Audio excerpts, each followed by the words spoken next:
Mother Waypoint, Andrew could have gotten the door panel at any lumber yard. Mother Waypoint was backed up at least in part by a police crime lab. Couldn't be sure the panels were one and the same. Through the living room has 2 holes in it. This one I'm pointing to right here, 10 inches from the edge, and this one down here, 12 inches.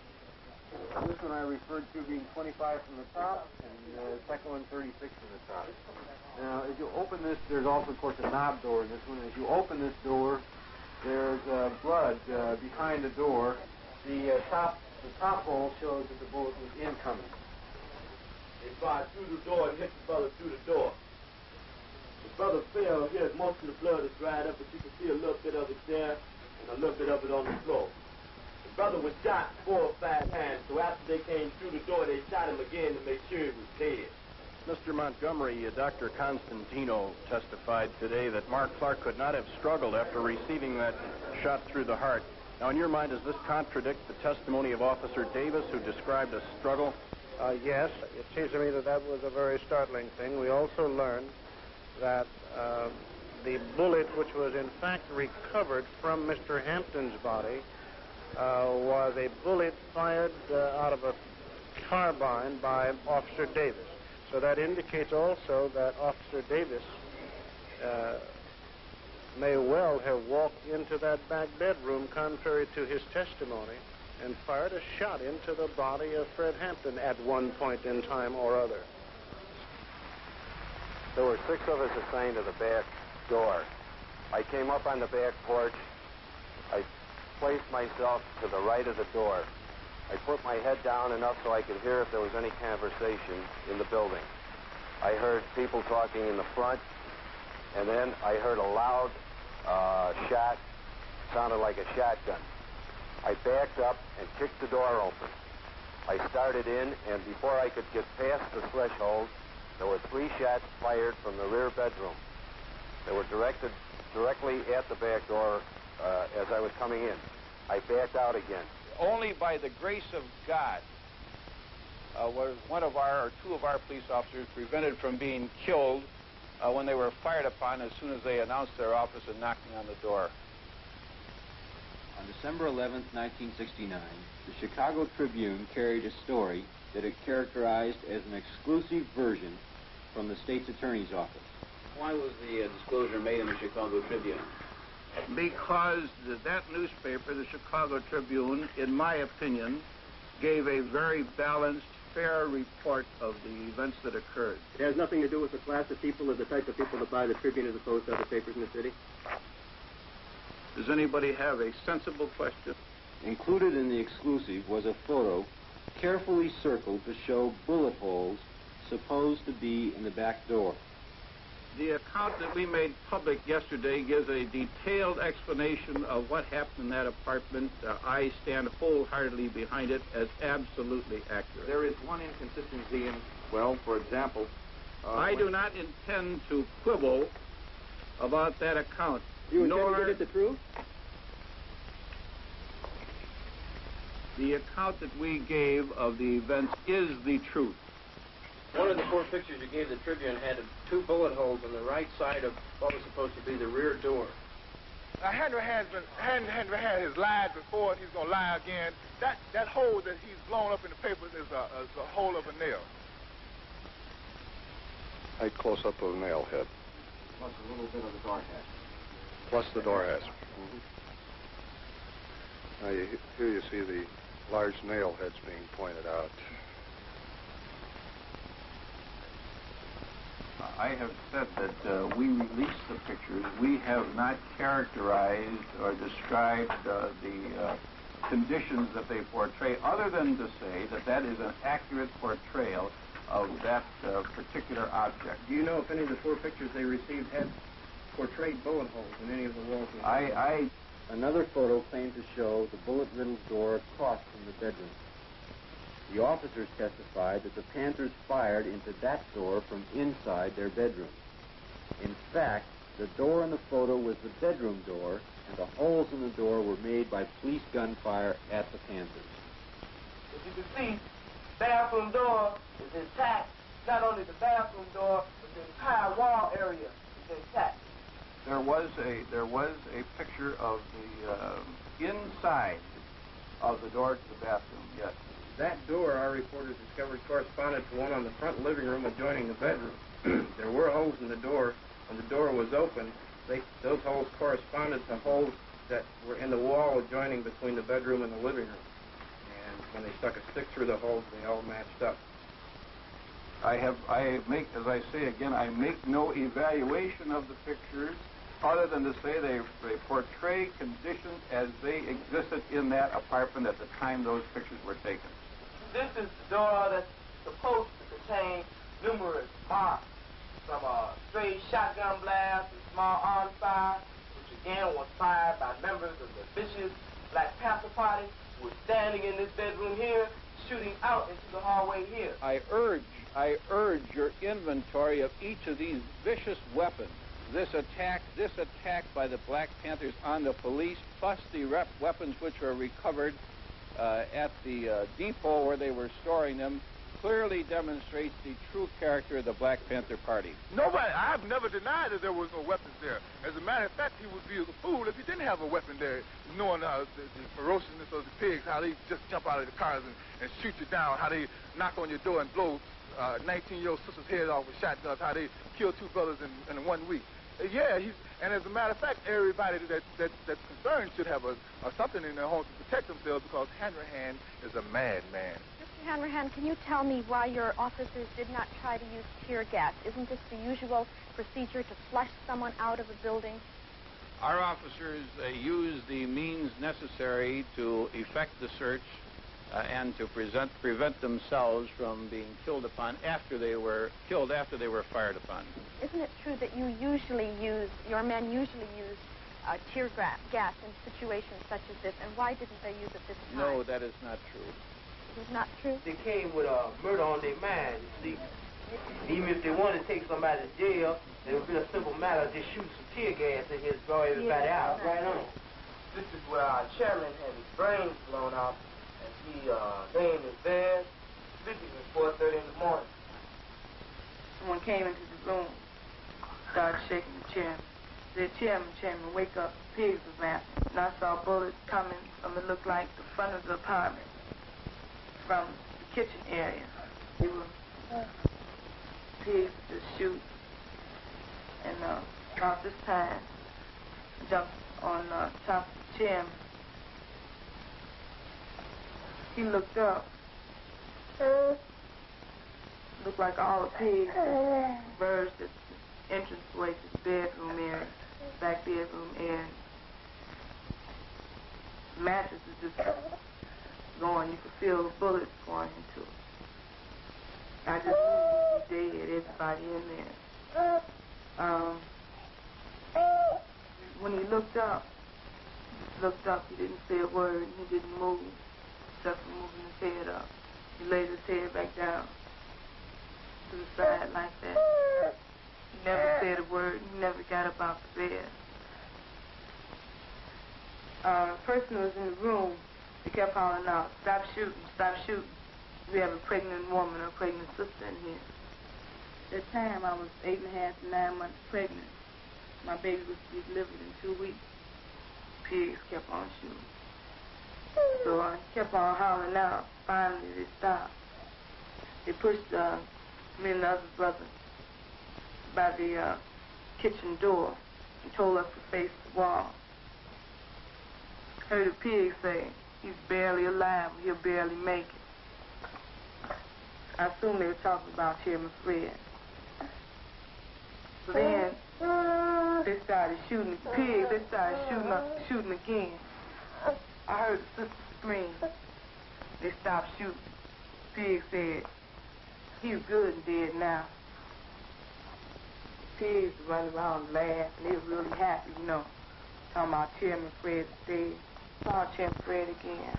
Inflammatory statements and false charges against our office have been made by spokesmen for the Black Panther Party and others, despite the fact that the speakers had no reliable knowledge about the occurrence. Well, the best account that I can give is the room that I was in and the actions of things surrounding me personally, you know.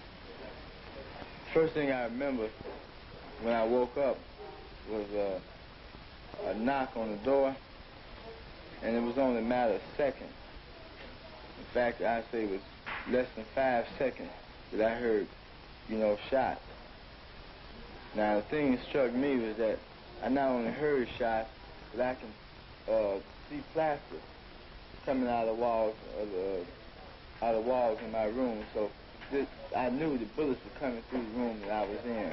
I stepped over and I put the machine gun still on single fire, and I started from the left side of the wall, coming across, watching where the rounds were hitting, and I went over the girl's head, down on the other side of her, and continued fire across this wall. One strange thing about this wall is this: state attorneys and stop rating pigs say that they fired numerous slugs going up and downward motion, attempting to avoid hitting the people in the apartment here. You notice that all these slugs are on a straight line. You also notice that all were fired at a low level, at about bed level. Next thing I remember is someone, I think it was one of the pigs, told us to come out of the room, but there were still shots being fired. Now, I didn't know at this here time that people were coming through the back door, but I took it that shots were being fired in the back of the house and at the front of the house. And, they were all coming through the walls. The walls were nothing but plasterboard. And, a bullet come through the front of the house, it would go all the way out the back. Somebody told us to get out, but I remember we were so afraid and bullets were still coming that we remained on the floor. I heard another pause, and then one of the pigs told us that if we don't come out, he was going to put something in there that would really get him out. The idea came in my mind that he was going to shoot tear gas or something in there. We realize that there are still some people remaining in the front bedroom. We don't know whether they're injured or not, so I plead and I conjure, I beg them to come out. Please come out with your hands out, throw out your weapons. But the next thing I heard was a barrage of shots, real fast. And, we were hit this time. I started with the gun, still on single fire, being very careful and watching where each round hit on the wall. I walked them around the girl sitting on the bed and brought it all the way across the wall again. As I was doing this, Officer Davis was stepping up, and he started firing across the wall from right to left. I put one shot into the door. I put a short burst with the machine gun on automatic fire into that closet. I fired 4 or 5 shotgun blasts into the bedroom. The second form, still coming up, caught a blast as the gun came further across the room. They told me, to get up and walk. And I told them I couldn't. And then I think they hit me or did something. They told me they would kill me if I stayed there. So I kept trying. I managed, to get up, and I made a little hop. And I finally hopped out, I am taking the word of our policemen over what we understand is supposed to be a version provided by defense attorneys and by the occupants of the apartment. I was hit 5 times. I was hit 2 times in the stomach, 1 time in the leg, and I was hit grazed in each hand. Yeah. This is just a scar. I had to have a section of my colon taken out because of infection, and I was shot over here. I expect the general public to recognize the quality of these men's work, and the political consequences can take care of themselves. Of course I don't plan to resign. You change the story every time from newspaper to newspaper, from one channel to another channel. You've had to change the story as we've brought up facts, truth about the evidence that he reportedly have given out, such as the nail heads, such as the bullet holes and whatnot in the walls. And it's only my conclusion is that Hanrahan, if he wanted to give an objective opinion about what happened here, that morning, he would have to come to this apartment and find out, because he's dealing in a whole lot of subjective analysis, because the man haven't come to the apartment to find out what really did go down in the apartment. And we invite Hanrahan here to see for himself the evidence that we have shown to the masses of people and to the public. Mr. Hanrahan, have you been at the scene yourself? No, I have not been at the scene. Based on available evidence, namely the physical condition of the home and its contents, the physical condition of the remains of Fred Hampton, the search warrant was merely a subterfuge, and the mission of the police was to murder and maim. This blatant act of legitimatized murder strips all credibility from law enforcement. In the context of other acts against militant blacks in recent months, it suggests an official policy of systematic repression.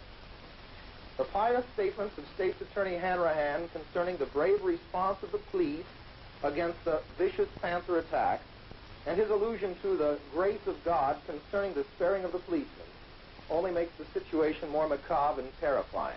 As an individual, are you convinced that the official version is a lie, that it is a case of murder? Personally, I am. Anyone who went through that apartment and examined the evidence that was remaining there could come to only one conclusion, and that is that Fred Hampton, 21 years old and a member of a militant, well-known militant group, was murdered in his bed, probably as he lay asleep. It seems very clear to us that he was assassinated, and the police officer who did that assassination then walked away from it, and said to other people, Bobby Rush is next. Now, all of you who know Bobby Rush know that he is the Minister of Defense of the Black Panther Party and also one of our clients.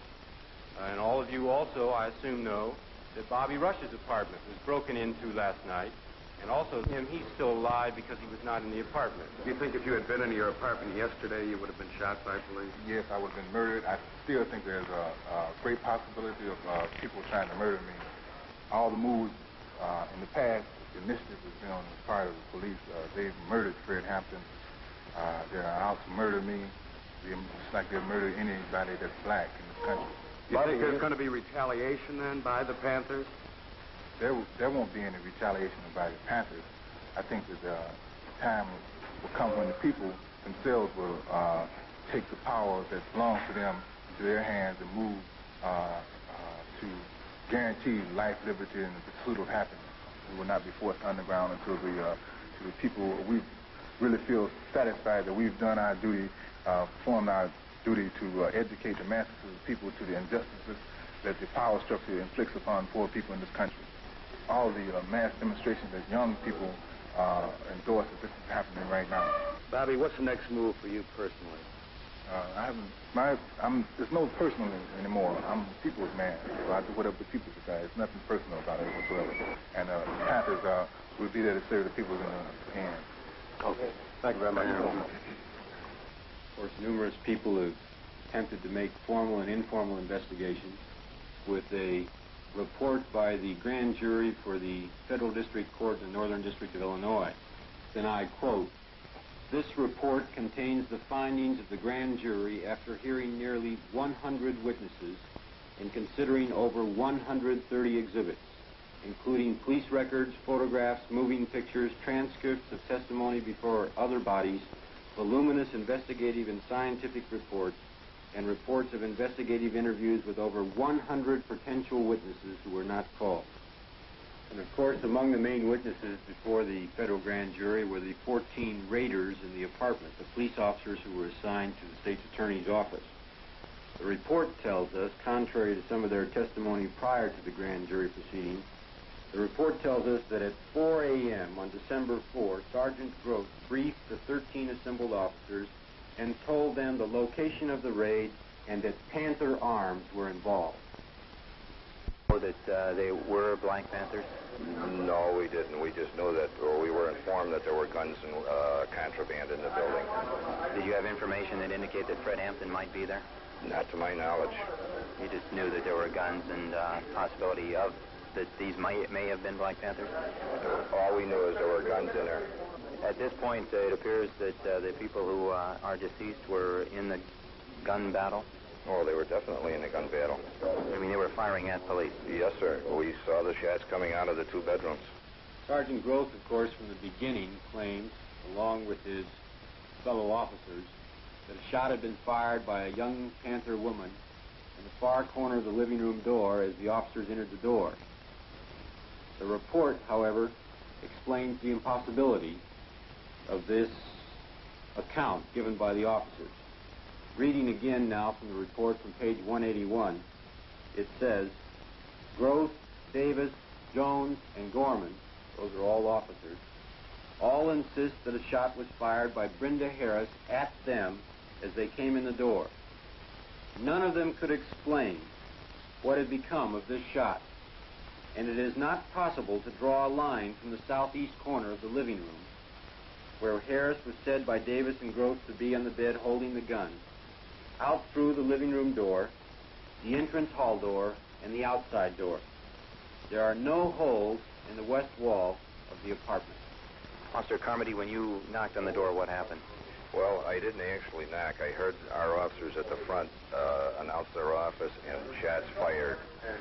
So I kicked in the back door, and as soon as the door opened, I could see shots being fired at us at the back door. Do you have any idea how many shots were fired? Quite a few. I have no idea. Do you have any idea over how long a period the gun battle ensued? It seemed like an hour to me. Of course, the raiders would have us believe that they approached the apartment in a gentlemanly fashion, that they were attempting to save human life. They knocked on the door and they announced their purpose. They fired no shots until they were fired at. They called for a ceasefire on at least 3 different occasions. Thereafter, 3 times, Sergeant Groth ordered all his men to cease firing and told the occupants to come out with their hands up. Each time, one of the occupants replied, "Shoot it out," and they continued firing at the police officers. By their own testimony, they admit that for 12 minutes, for 12 solid minutes in those early morning hours, there was gunfiring in that apartment. And yet the federal grand jury concludes that only one possible shot could have come from a Panther weapon. And that shot could have come through the door by a man who had just been shot in the heart. They would have us believe that even though there was only one Panther shot, they called for a ceasefire on 3 different occasions and didn't get it, and so they continued their firing. The great variance between the physical evidence and the testimony of the officers raises the question as to whether the officers are falsifying their accounts. Those officers fired 99 shots through the walls of an apartment where they knew people were sleeping. Murder is defined in Illinois as follows: a person who kills an individual without lawful justification commits murder if, in performing the acts which caused the death, he knows that such acts create a strong probability of death or great bodily harm to that individual or another. Federal grand jury comes to its conclusions. Unquestionably, the raid was not professionally planned or properly executed, and the result of the raid was 2 deaths, 4 injuries, and 7 improper criminal charges. In spite of those conclusions, the report then goes on to say, the physical evidence and the discrepancies in the officers' accounts are insufficient to establish probable cause to charge the officers with a willful violation of the occupant's civil rights. I want you to know that I want you to think. If you ever think about me, and if you think about me niggas, and if you ain't gonna do no revolutionary act, forget about me. I don't want myself on your mind if you're not gonna work for the people. Like we always said, if you actually make a commitment at the age of 20, and you say, I don't want to make that commitment because for the simple reason that I'm too young to die, I want to live a little bit longer, what you did, you did already. You have to understand that people have to pay the price for peace. If you dare to struggle, you dare to win. If you dare not to struggle, then goddamn it, you don't deserve to win. Let me say peace to you if you're willing to fight for it. Let me say it in the spirit of liberation. I've been gone for a little while. At least my body's been gone. You ain't got to repeat after me. At least my body's been gone for a little while. But I'm back now, and I believe that I'm back to stay. I believe that I'm going to do my job, and I believe that I was born not to die in a car wreck. I don't believe I'm going to die in a car wreck. I don't believe I'm going to die from slipping on a piece of ice. I don't believe I'm going to die because I got a bad heart. I don't believe I'm going to die because of lung cancer. I believe that I'm going to be able to die what I was given to do, the thing that I was born for. I believe that I'm going to be able to die high off the people. I believe that I will be able to die as a revolutionary in the international revolutionary proletarian struggle. And I hope that each one of you will be able to die in the international proletarian revolutionary struggle, or you didn't be able to live in it. And I think that struggle is going to come. Why don't you live for the people? Why don't you struggle for the people? Why don't you die for the people?